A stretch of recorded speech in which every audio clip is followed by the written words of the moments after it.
Alors, Damien Giraud, merci de nous avoir rejoints pour évoquer aujourd'hui un indicateur de durabilité qu'a lancé Schneider Electric, et en plus d'ailleurs avec une traduction française, ce qui est quand même assez rare, donc on va s'en féliciter. Un document qui est très accessible et gratuit. Est-ce que tu peux nous expliquer quelle a été la démarche de Schneider Electric? Oui, bonjour Yves, c'est moi qui suis ravi d'être là aujourd'hui pour parler de ce fameux guide des indicateurs de performance environnementale des data centers. Alors, avant de parler du guide, c'est juste en effet rappeler pourquoi on est dans cette démarche. Chez Schneider, on a un de nos principes qui est on est dans une démarche de développement durable pour l'entreprise depuis maintenant bientôt 15 ans, ou plus de 15 ans même, avec pas mal d'objectifs qu'on s'est fixés au fil des années et des engagements qu'on a pris et qu'on a mesurés. Plusieurs engagements sur, par exemple, les économies de CO2 qu'on souhaite faire réaliser à nos clients grâce aux produits qu'on délivre, plusieurs engagements sur avoir un taux de recyclabilité important de nos produits, avoir, par exemple, des labels environnementaux pour nos produits. On a un label qui s'appelle Green Premium chez Schneider, et quand les produits ont ce label, on s'engage à avoir un impact très réduit par rapport aux composants qu'on embarque, supprimer les matériaux dangereux, à avoir également une efficacité énergétique forte de ces produits pour que dans leur période de durée de vie, ils aient un impact réduit sur l'environnement. Donc toutes ces règles qu'on s'est appliquées pendant des années, les engagements que l'on a pris, nous ont permis d'acquérir une expérience dans ce domaine du développement durable et d'acquérir aussi au fil des années de plus en plus de maturité. Je vais toujours, pour donner quelques exemples simples, dans un premier temps, on s'est bien sûr intéressé à notre empreinte carbone. Donc, on a mis beaucoup d'indicateurs et de suivi chez nous pour réduire notre empreinte carbone, réduire nos scope 1, nos scope 2. Et puis, quand on a été mature sur ces aspects-là, on a commencé aussi à se dire, et le scope 3, c'est-à-dire ce que génère le carbone qui est fait chez nos fournisseurs, comment on l'adresse. Et ben, par exemple, là, on a un engagement qui est qu'entre 2021 et 2025, on a demandé à nos 1000 premiers fournisseurs de réduire de 50% leur empreinte carbone. Et on les accompagne dans cette démarche pour avoir cette sobriété chez ces gens-là. Donc on a vraiment travaillé cette feuille de route. Et puis en grandissant, en progressant, on a ajouté des enjeux pour préserver l'environnement. Après le carbone, on s'est dit qu'il faut gérer nos déchets, il faut gérer des aspects de biodiversité, comment on préserve les espèces sur la planète. Et par exemple, on a mis en place en 2020 notre analyse de notre Biodiversity Score, qui est un matrix qui est porté par la Caisse des dépôts et consignations biodiversité, qui permet de mesurer votre impact sur les espèces, sur la biodiversité. On a mesuré tout ça en 2020 et on s'est donné une feuille de route 2021-2025 pour, par exemple, s'engager à avoir 100% de nos sites qui vont avoir déployé des actions de biodiversité, de préservation de cette biodiversité, ou de restauration quand on l'a détérioré d'ici 2025. Gérer aussi 100% de nos sites où il y a des risques hydriques pour qu'ils aient un plan de préservation de l'eau. Enfin voilà, tous ces engagements progressifs pour vraiment avoir un impact le plus réduit possible. Et ce qu'on fait chez Schneider, c'est qu'en général, quand on s'applique ces règles-là pendant des années, qu'on apprend, on essaye d'en faire quelque chose pour l'amener à nos clients. Et là, typiquement, c'est ce qu'on a voulu faire avec ce guide, c'est de se dire le data center a aussi une empreinte environnementale. Le numérique en général en a une. Le data center pèse en moyenne 20%, 25% de cette empreinte environnementale du numérique. Donc, qu'est-ce qu'on pourrait faire pour aider nos clients à mettre en œuvre cette démarche, ou s'ils l'ont déjà mise en œuvre, à accélérer dans cette démarche. Et c'est sur cette base-là qu'on a construit ce guide. Alors, la particularité de ce guide, c'est que, d'une part, il est basé sur la partie data center. Il accompagne également d'autres types de guides. On pourra parler de Negaoctet, par exemple, qui propose également une démarche complémentaire. Il reprend aussi ce qu'on appelle le PUE, le WUE pour l'eau, le CUE pour le carbone. Donc, une expérience menée par Schneider Electric, des indicateurs, et à partir de là, comment est-ce qu'il se compose et comment il est accessible? Alors oui, ce que tu précisais, c'est oui, qu'on précise bien le périmètre. En effet, il y a une initiative comme Negaoctet qui était intéressante parce qu'elle adresse l'empreinte environnementale du numérique, c'est-à-dire les usages digitaux et de ce qu'on appelle tous les terminaux, les tablettes, etc. Et cette partie-là, nous, évidemment, on n'est pas sur ces briques-là. On est sur la brique de base que sont les infrastructures énergétiques, les fameux data centers, qui vont permettre au numérique de fonctionner. Et ce guide permet de compléter d'autres initiatives qui sont très intéressantes pour venir mesurer sur ces infras, quand on construit une salle informatique, quelle empreinte environnementale on a. Alors, et après, comment il est structuré? On a essayé de faire quelque chose de simple. Il existe beaucoup d'indicateurs pour suivre son empreinte environnementale, et on a voulu essayer de regrouper tout ça avec deux approches. D'abord, définir en fonction de sa maturité quels sont les bons indicateurs à suivre. Si on commence une démarche environnementale, il ne faut peut-être pas tout faire d'un coup, il faut peut-être commencer progressivement. Si on est déjà dans une démarche et qu'on commence à être un peu confirmé dans sa feuille de route environnementale, on peut y ajouter des actions supplémentaires. Et si on est expert, c'est-à-dire si on est déjà dans une démarche depuis plusieurs années pour réduire son carbone, pour réduire ses déchets, etc., on peut encore y ajouter des briques. Donc, on a fait ce guide avec d'abord 5 catégories que l'on a positionnées. Quand on veut mesurer une empreinte environnementale, d'abord, on mesure la qualité de l'énergie que l'on consomme. La partie énergie est un volet important, donc on suit sa consommation globale, le sourcing de son énergie. Est-ce qu'on source des énergies vertes? Est-ce qu'on source des énergies carbonées, etc. Ça, c'est la première catégorie.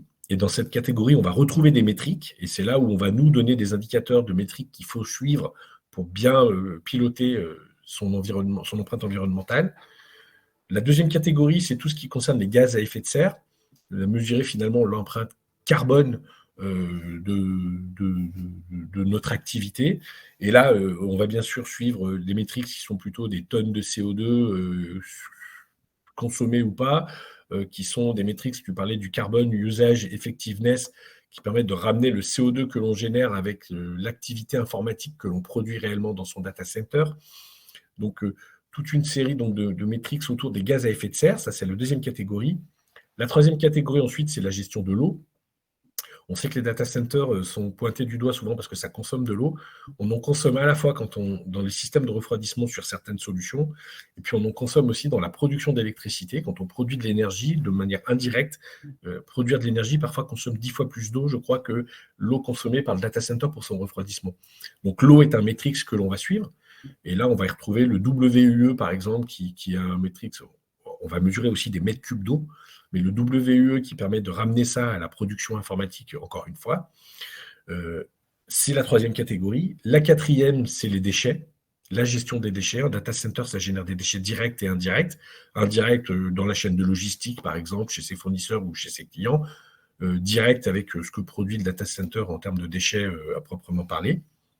Et là, ça va être plutôt mesurer des tonnes de déchets que l'on recycle pas, que l'on enfouit, suivre un peu comment on gère ces déchets. Et la dernière catégorie, elle est autour de ce qu'on appelle la terre et la biodiversité, c'est-à-dire mesurer finalement l'impact de notre activité sur les espèces, sur la nature, sur la biodiversité dans son ensemble. Donc ça, ce sont les 5 indicateurs que l'on a mis en place dans ce guide.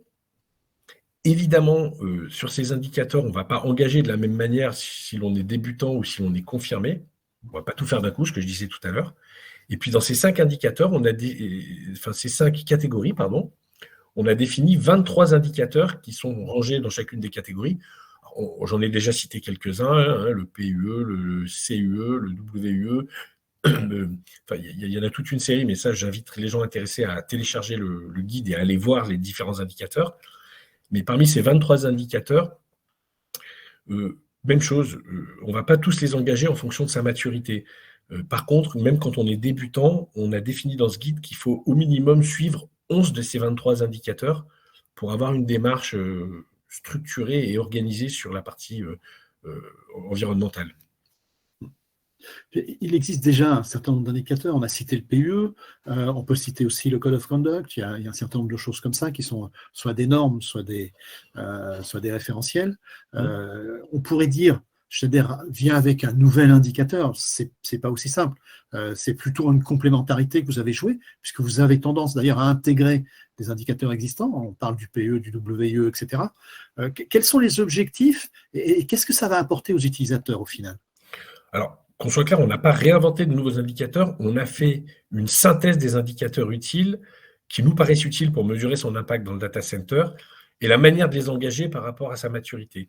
Et c'est tout simple, en fait, à quoi ça sert ce document, on espère qu'il va servir à ça en tous les cas, à aider quelqu'un qui démarrerait sa démarche à fixer ses objectifs, c'est la première chose. Fixer des objectifs avec les bons indicateurs, parce que quand on se fixe des objectifs, il faut pouvoir mesurer ce que l'on fait pour voir si on s'améliore. Et le PE est un bon exemple, hein. Quand le Green Grid en 2007 a lancé le PE, qui est un indicateur, le PE moyen mesuré à l'époque des data centers était autour de 2,5. Aujourd'hui, il est plutôt autour de 1,5, 1,6. Ça montre bien que quand on met un indicateur de mesure, ça incite ensuite les gens à l'améliorer, quoi. Donc, l'idée, c'est vraiment de savoir, parmi tous ces indicateurs qui existent, lesquels on sélectionne qui vont être utiles à ma démarche environnementale. Et puis, ça permet surtout aussi ensuite de faire des comparaisons. Parce que quand on utilise des référentiels ou des indicateurs, ça permet de comparer des petits data centers avec des plus gros, parce que sinon, on mélange des choux et des carottes. Donc là, l'idée, c'est vraiment de pouvoir aussi se benchmarker par rapport à d'autres pour être dans un process d'amélioration permanente. Donc ce document, il est vraiment là pour donner des directions, donner des moyens de se mesurer, et puis, selon sa maturité, de donner une feuille de route sur je commence par ça, je continue par ça, et puis quand je suis vraiment déjà bien sur ces premières briques, je vais vers l'engagement sur la biodiversité, par exemple, qui en général arrive quand on est déjà très mature sur sa gestion de carbone, la gestion de l'eau qu'on consomme et la gestion des déchets, quoi. C'est un peu l'idée. Alors, deux points pour terminer. D'abord, c'est un document et un référentiel et un indicateur qui est gratuit, qui est accessible à tous et qui n'est pas lié au fait que que l'utilisateur soit client de Schneider. Non, non, ça fait partie des livres blancs qu'on met à disposition de l'ensemble de la profession sur nos sites. Il faut le télécharger tout simplement. Il n'y a pas de coût lié à cela. Et on souhaite qu'il soit diffusé largement parce que, voilà, pour l'avoir partagé déjà avec certains clients, ça permet de mettre un peu de synthèse dans toutes ces approches de développement durable. Ça permet de mettre un peu de cadre. Et on sait que quand on met du cadre et qu'on donne des directions, c'est plus facile après pour y aller. Et c'est absolument pas lié au type de produit que l'on a sur son data center ou autre. C'est vraiment une démarche globale de comment je mesure, avec quoi je suis. Et évidemment, bien sûr, derrière notre rôle en tant que sachant dans le domaine des infra-énergétiques data centers, ça sera d'accompagner des clients qui en auront besoin. On a des consultants qui peuvent ensuite aller mener des audits plus approfondis sur certains sujets, aider nos clients. Mais le but du document est vraiment de diffuser largement des approches qui peuvent permettre et qui doivent nous permettre à tous d'améliorer notre empreinte environnementale, parce qu'on sait que c'est primordial si on veut préserver notre planète. Merci Damien pour cet élément est important, et on va inviter d'ailleurs tous ceux qui nous écoutent et nous regardent à regarder ce document, à le télécharger et pourquoi pas se mesurer également pour voir un peu comment il se situe et quel est le chemin qui peut encore être parcouru pour être encore plus efficace et plus écologique. Merci Yves de m'avoir permis de parler de ce document, et puis évidemment téléchargez-le, diffusez-le largement tous. Je pense que ça peut vous être utile, en tous les cas on l'espère. Tout à fait. Merci et au revoir. Merci, au revoir.